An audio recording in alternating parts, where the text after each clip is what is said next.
Howdy, folks, and welcome to another day in the Milky Way. Tonight we got a great show for you. It's going to be great. We got Dionysus, the God of Wine. Anyway, maybe you've heard of him, maybe you haven't. Another one of those Greek gods, and I'm going to be checking it out from my idiot's guide to classical mythology. And you can go along the journey with me and learn from an idiot. Anyway, so tonight we're going to be talking about, but I want to thank you all for coming tonight to listen to what I got to say. No matter what time of day or month you're here, it's always a pleasure to be sharing my adventure and my knowledge of learning and wherever I'm going, and I guess you're following, and that's a good thing because I like all kinds of stuff and I love to check this stuff out. Well, who was Dionysus, the god of wine? Well, was he drunk all the time? Did he just make good wine? Did he have a good vineyard? Was he a god of some sort in a Greek mythology? Well, let's check it out and find out tonight here, right now. And we're going to start with him. And it says, how was Dionysus conceived and how did he earn the epic twice-born god? Interesting. Let's see. Of all the gods of Olympus, none were quite so complex as Dionysus. The god of wine and revelry, Dionysus brought an entirely new rites and a new spirit into the Greek worship, yet he was accepted and even embraced by the gods and goddesses of whom he joined. Indeed, say some that he became the 12th of the great Olympians, taking the place of Hestia, whose importance and influence gradually faded away. Well, now we know who he is. He is one of those Greek Olympian gods. And as always, I do have cool stuff to share with you tonight. Just give me a second and I will pull something up. I promise. There we go. Look at that. Dionysus. Along with the Greek gods. There you go. Now, listen to the story I have to tell you. Unlike other Olympians who often seem cold and forbidding, the distant Dionysus lived many years in the company of mortals and concentrated his attention on the earthly sphere. The other gods required the construction of temples and enchantment of sacrifices and other rites that emphasized the vast separation between gods and mortals. Dionysus and his followers, on the other hand, taught that through a combination of wine, revelry, and religious ecstasy, mortals could achieve a mystical oneness with him. They could not only be like Dionysus, but in a certain sense, they could become Dionysus. Whatever. How about that? Turning water into wine. How did Dionysus come to be? Zeus, the father of the gods, had already conceived 5 children by 4 different mothers. Boy, did that guy get around. Who had taken his place on Mount Olympus. Athena, Ares, Artemis, Apollo, and Hermes. Yet Zeus apparently had it in him to create one more god, and yet by yet another mother. Yes, always pick another mother. Zeus took a fancy to Semite, a daughter of King Cadmus of Thebes, so he disguised himself as a mortal in order to carry on a secret love affair with her. With his subterfuge, Zeus hoped not only to keep his presence among the mortals a secret, but also to protect Semele from the jealous wrath of Hera. Together, Zeus and Semele conceived the son Dionysus. Be careful what you wish for. Through his disguise may have fooled the mortals. He met Zeus, Zeus could not hoodwink Hera so easily, the queen of the Olympians. She saw through his ruse and jealously set out to destroy Semele and her bastard son. No doubt, inspired by her husband's trickery, Hera disguised herself as an old woman, perhaps Semele's nurse, Bero, and appeared before the young girl during the 6th month of her pregnancy. After gaining her confidence, Hera urged the unsuspecting Semele to ask her lover to reveal his true self to her, to let her see him in the same form that his wife did. Hera insisted that this was the only way Semele could make sure that the father of the child inside her wasn't a monster. Zeus loved Semele so much that when she asked for a boon, he swore he would grant her anything she desired.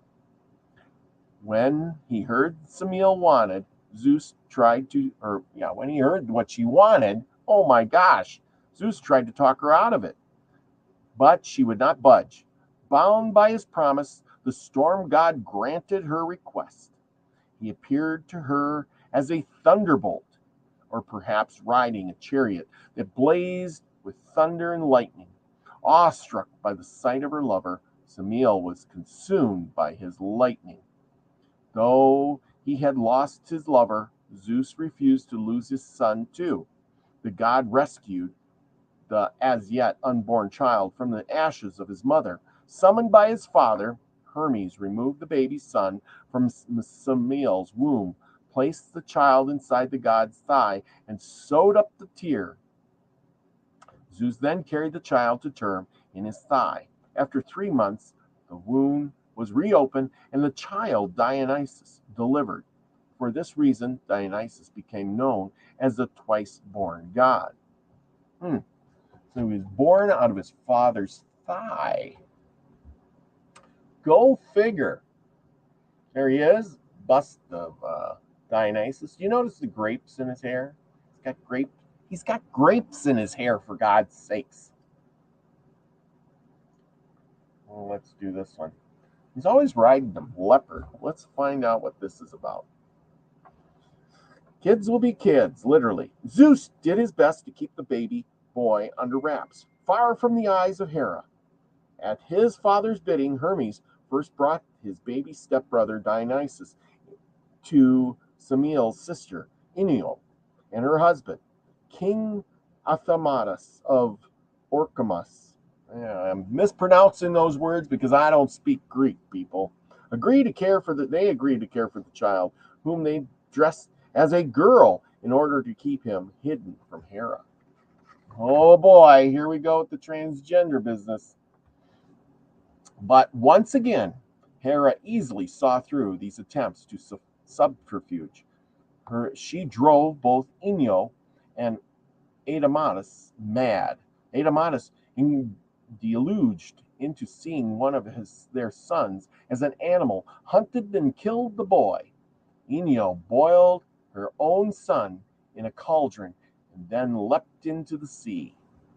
But Zeus once again managed to save the child, transforming Dionysus into a kid, not a child, but a young goat. This time the deception succeeded. Unknown to Hera, Hermes brought Dionysus to the nymphs of Mount Nicaea. The nymphs nurtured, cuddled, and nursed Dionysus through his youth. Hidden away in a sweet-smelling cave, the son of Zeus grew up as a goat child. After Dionysus was restored to human form, the nymphs of Nysa became the Maids and female votaries of the god. Like Dionysus himself, the Maids, would suffer from intense persecution from those frightened or appalled by their frenzied ecstasy rites. Yeah, well, there you go. That's why he's always with these animals. Okay. Let's see. Sex, drugs, rock and roll. Dionysus on tour. Dionysus grew up to be a beautiful, but if somewhat uh, good-looking young man, boisterous and full of life. Unfortunately, after Dionysus had lived many years hidden in the cave on Mount Nicaea, Hera, who had never given up the search for her husband's bastard son, finally caught up to him. Though the god was still only a youth, Hera did not hesitate to drive the boy mad. For many years, Dionysus wandered aimlessly throughout Egypt and Syria. Eventually, the young god arrived at Pythagoras. Cybele and Pythagorean mother goddess perhaps recognized him as a kindred spirit, welcomed Dionysus. Cybele exercised a powerful influence on Dionysus. She not only purified him and cured him of his madness, she also initiated him into her religious rites. Dionysus learned well and before long had begun creating his own rites based on those taught by Cybele. To honor her, the god also adopted the costume of Pythagoreans, long flowing robes and a crown of ivory. The original flower child. Ooh, he's a hippie, boys and girls. He's a hippie. Thereafter, Dionysus declared himself the god of the grapes, as well as all other vegetation, and of course, wine. Indeed, some say he discovered the vine and the use to which its fruit could be put. For Dionysus invented the wine, the medicine for misery, the bearer of sleep, and the relief from human troubles. Dionysus began frequenting the woods, the mountains, and the valleys. Unlike some of the other gods, Dionysus enjoyed reveling with the mortals. Reveling means he's a partier. The god, who loved wine and women and song, traveled with a sometimes raggedy band of merchants, maidlers, and a whole bunch of people, and who worshipped him. Vagabonds, basically. The star of his groupies. Of course, he was the man. And you can see his groupies here in this picture. Okay, here he is, Dionysus. Well, this was quite the guy. I suppose the god of wine, is probably at all the parties. Okay, let's go on. Worshippers celebrated Dionysus as a kind of fertility god. Through a combination of wine, music, and dancing, and religious favor, followers achieved a mystical communion with the god. Indeed, they even called themselves by his name, Bacchus, whatever it is, Bacchus, I think it is, Bahukas, whatever. Funny names these people had. Male and female followers alike dressed in long, flowing robes and traditional Greeks, though who had difficulty accepting the deity as a new god, considered consider him girlish, while caught up in their revelry. The Barakians covered their robes in animal skins. Sometimes they said to be fastened to their shoulders with snakes that enjoyed licking their cheeks. In addition, each reveler carried a therius, a pole wrapped in live ivy and grapevines, and topped with a pine cone. Interesting. There he is, partying.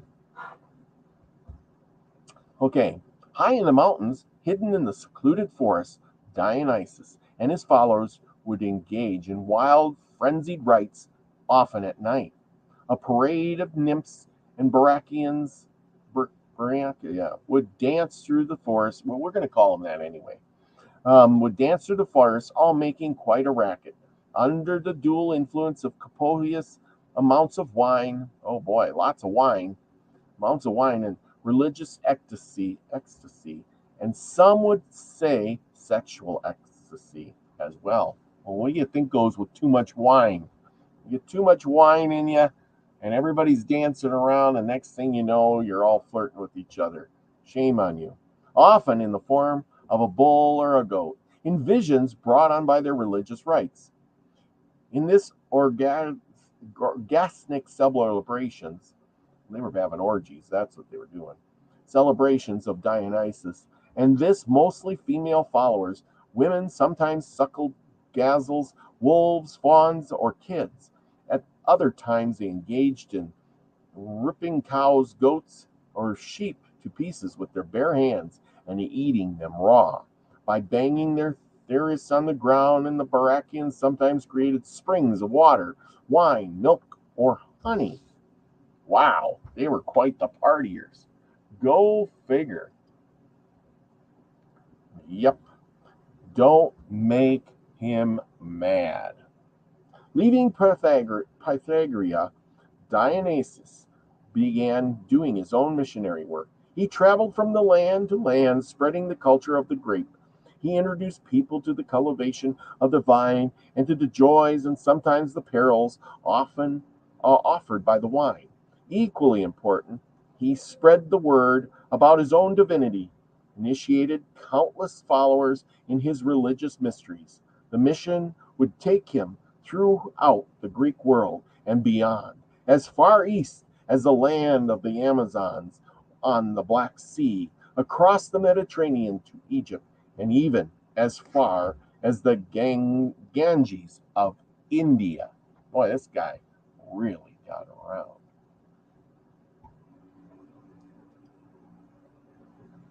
He's the god of wine, of course. That's him in his younger years. Oh, there you go. Tipping his cup. Homecoming queen. That's okay. After years of wandering, Dionysus finally returned to Thebes, his birthplace.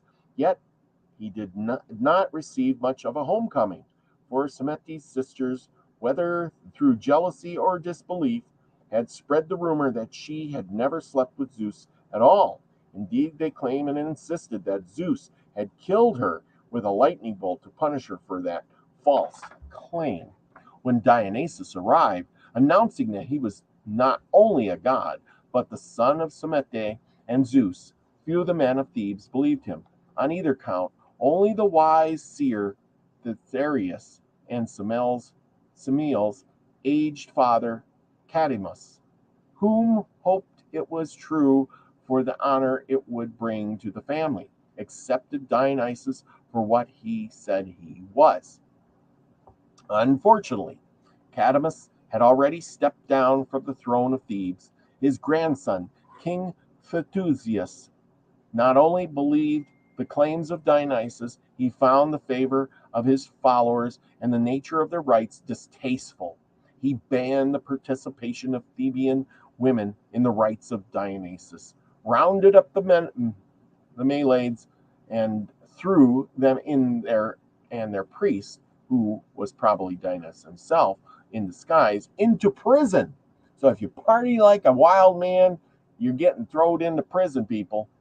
To punish his aunts, Dionysus drove them and all the women to Thebes, mad. Ignoring Phaetusius's edict, the Theban women abandoned their homes and families and joined in the frenzy rites of Mount Cithaeron, or Cithaeron, yeah.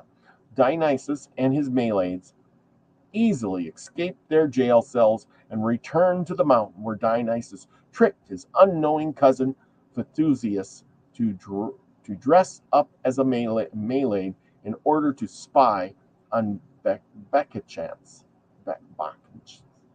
His mother, Agave, and two aunts, in the grips of Dionysian madness, caught the transvesti voyeur in the act. They uprooted the tree in which Phaetusius had been hiding, and the king fell to the ground.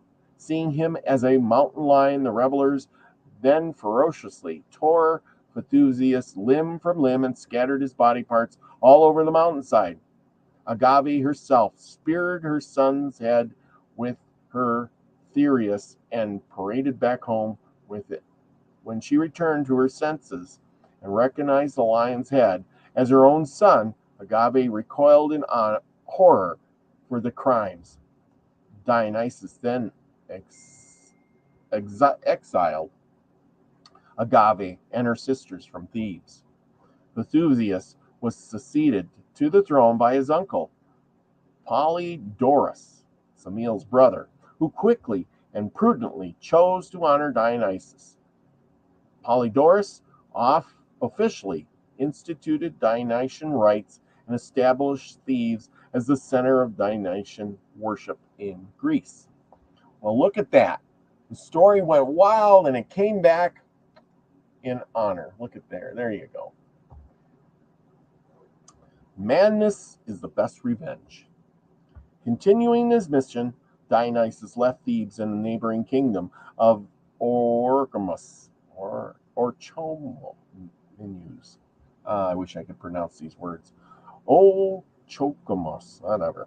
Anyway, he left this kingdom, but the daughters of King Minos would neither recognize him as a god nor take part in his rites. Insulted again, Dionysus drove them mad.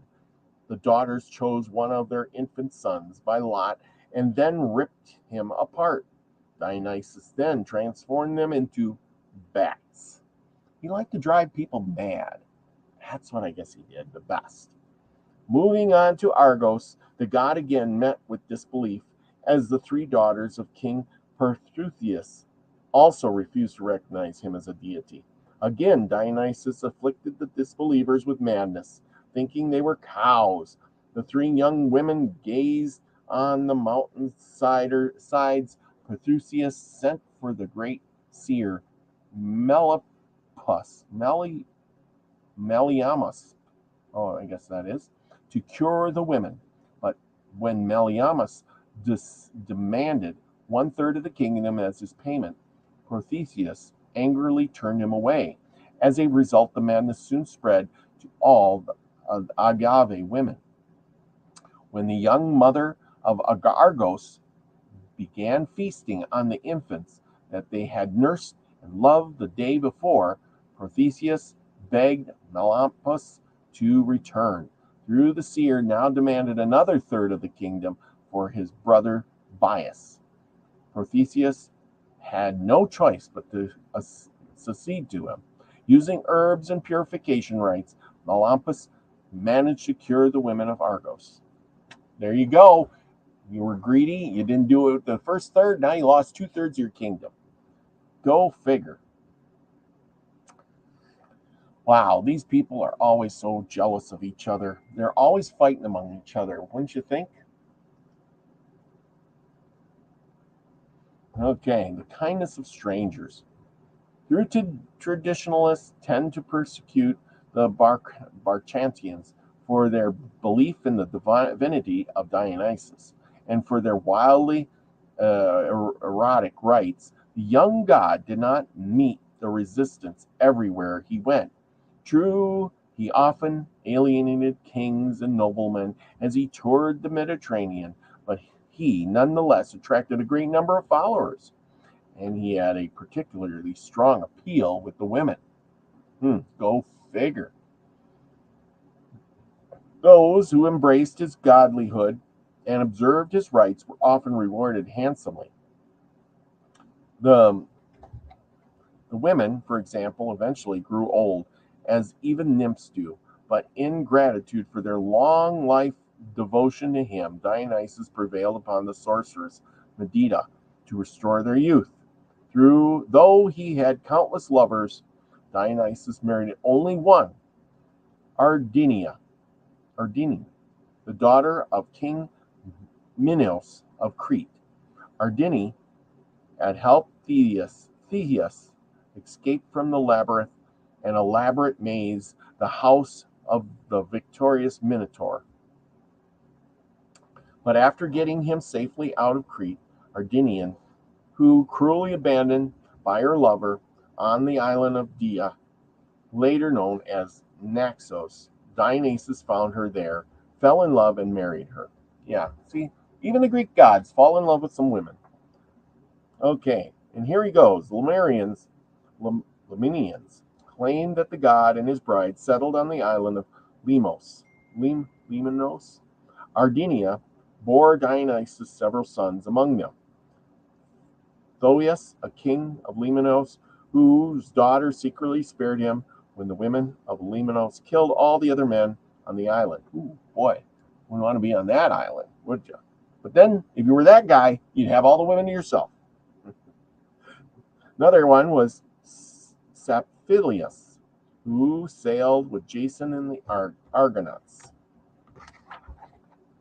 Okay, Phanes, who joined his brother on Argo, and Ophelion, who became king of Chinos, an island famed for its wine.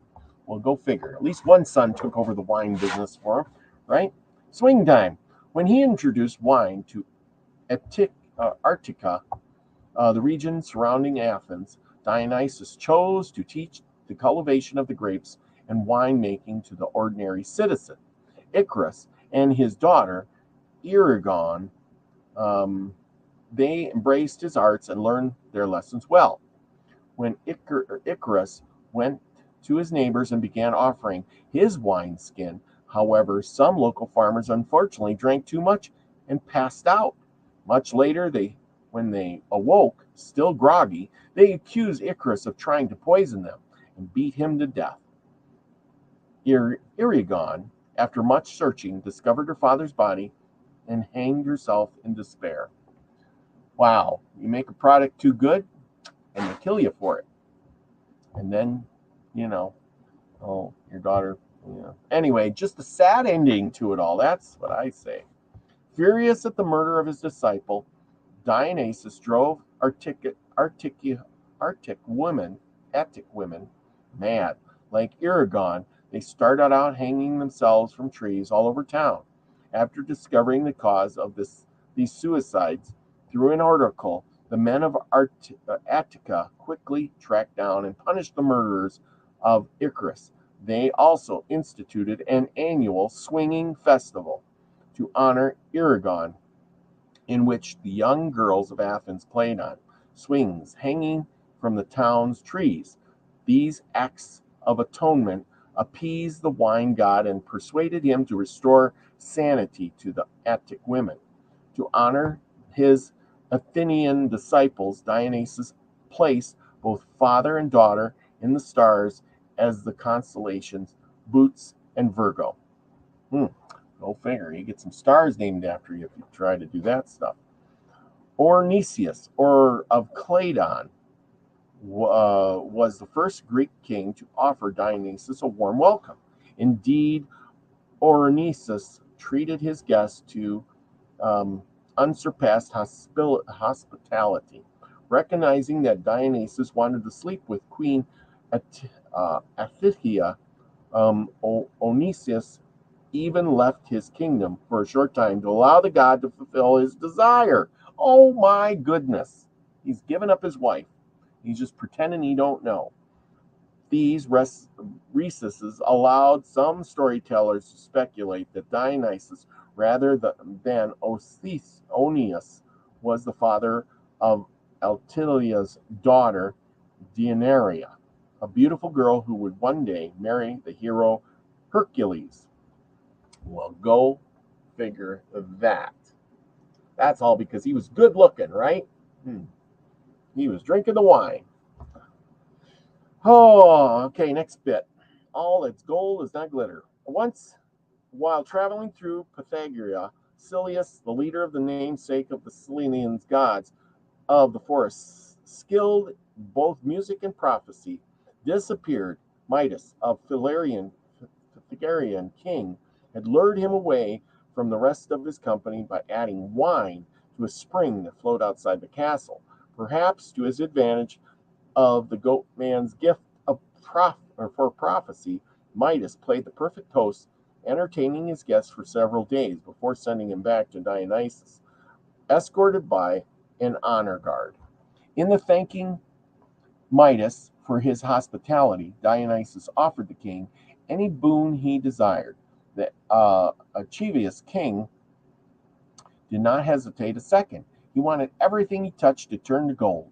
Dionysus reluctantly granted him this power, but he knew that Midas would soon regret it.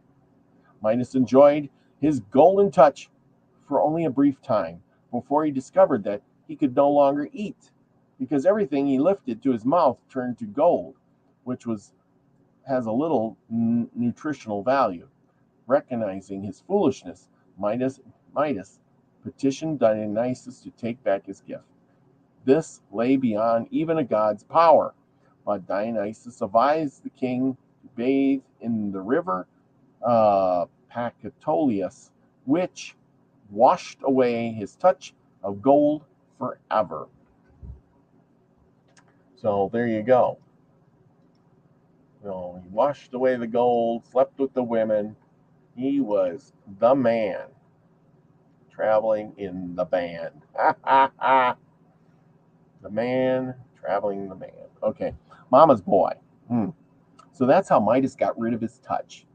He went and washed himself in the river.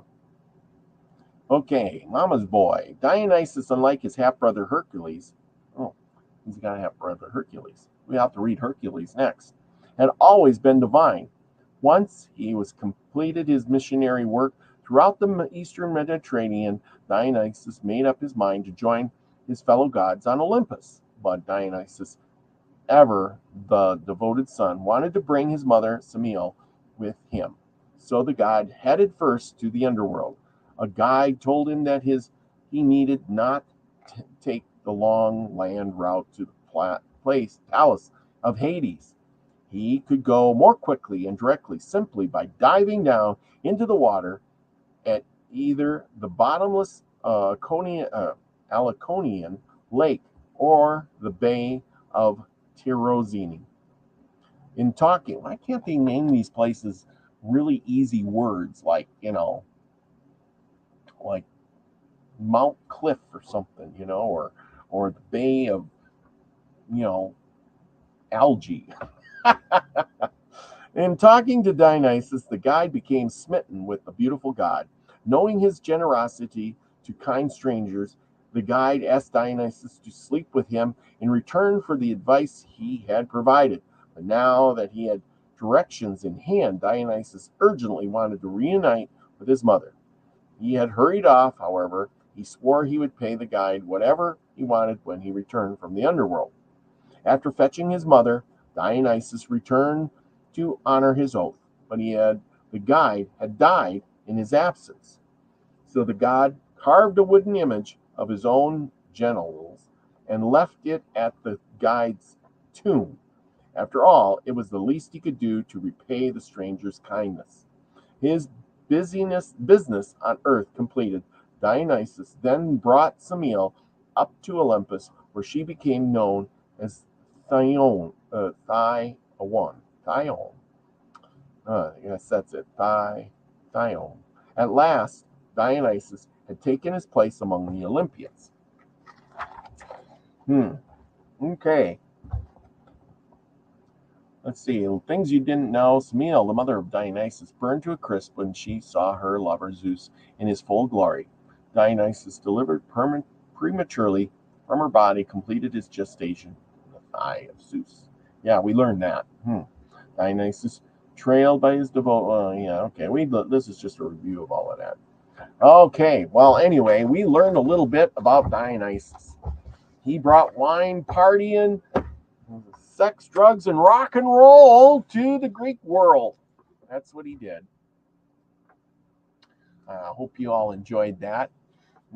Sounds like he was quite the partier. Good looking, handsome, brave, and drove everybody to madness if they didn't listen to him.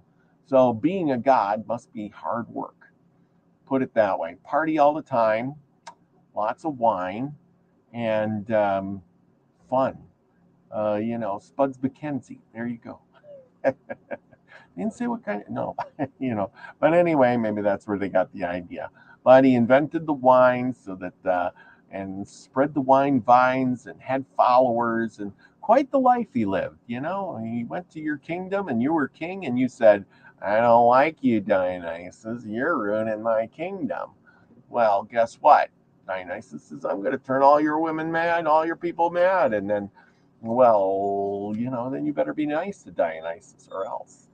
So with that, I hope you all enjoyed this fun little section of Greek gods and what they do and heroes of old. Where did they get these stories from? And can you imagine sitting around a campfire at night or around the house and 1,000 years ago and telling these stories? I mean, you could make them up pretty much any way you wanted because nobody knew the difference. I mean, they probably heard 100 different stories, and there are probably 1,000 different stories that people have forgotten. So anyway, it's all good favor. Maybe go out and tell your own story about Dionysus. He showed up at your party one day, brought a bunch of wine. Y'all partied like it was 1999. Had a good time. Like my rhyme in there. Boy, I'll have to do that more often. Anyway, remember, people, go out, spread a little wine, and have a good time. And remember, most of all, be nice to your neighbor. Smile a little bit. Give them a little, favor. And with that, remember, go out and be the frequency you want to receive, everybody. Love y'all. Peace.